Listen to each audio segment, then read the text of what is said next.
you want me to come with you? Thanks, but Jenny's coming, so... I'll be thinking of you.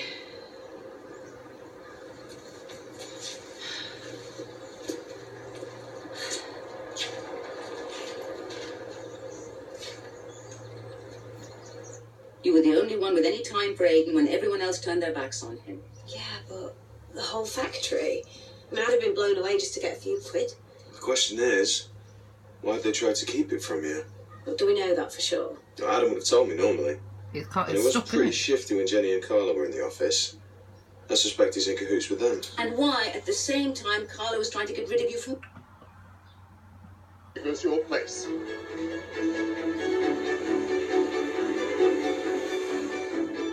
My Appletons of 1891 notes the rapid growth of San Diego. The phenomenal expansion of the city in the late 19th century was in large part down to one man, industrialist and property speculator John D. Spreckles. I've come to the city's old heart to meet Spreckles' expert, Ross Porter. Hello, Ross. I'm Michael. Hi, Michael. Nice to meet you. It's lovely to be in San Diego. I'm impressed by the city.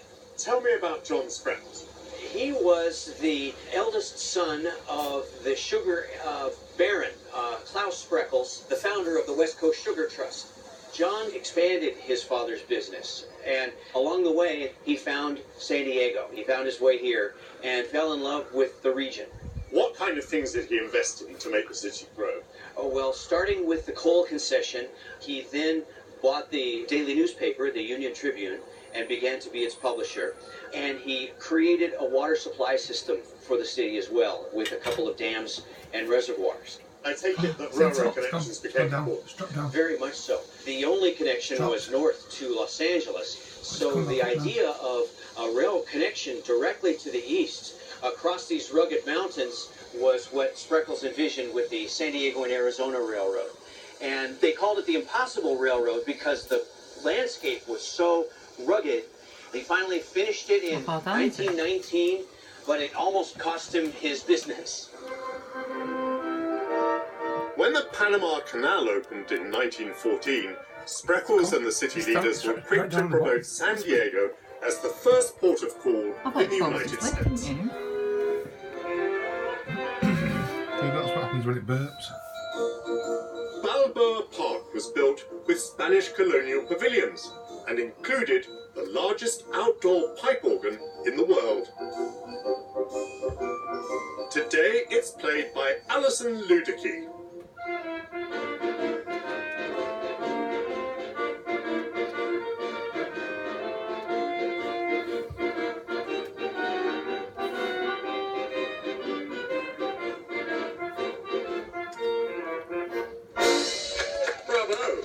Bravo. Alison, that was absolutely marvellous. I'm Michael, by the way. Thank you, Michael. Wow, what an instrument. I mean, this organ has bells and whistles. It has every conceivable sound. It does. It certainly does. And the way you play it, I mean, I just don't know how you do that. It's like, having to do this, arms and legs all over the place. How on earth do you become accustomed to it? Lots of practice. I can believe it. Just show me how you produce some of those things. So, when we hear the crash cymbal, there are a couple of ways to do it, but one, we can do it over here with just the toe stud. It's called the toe stud under there.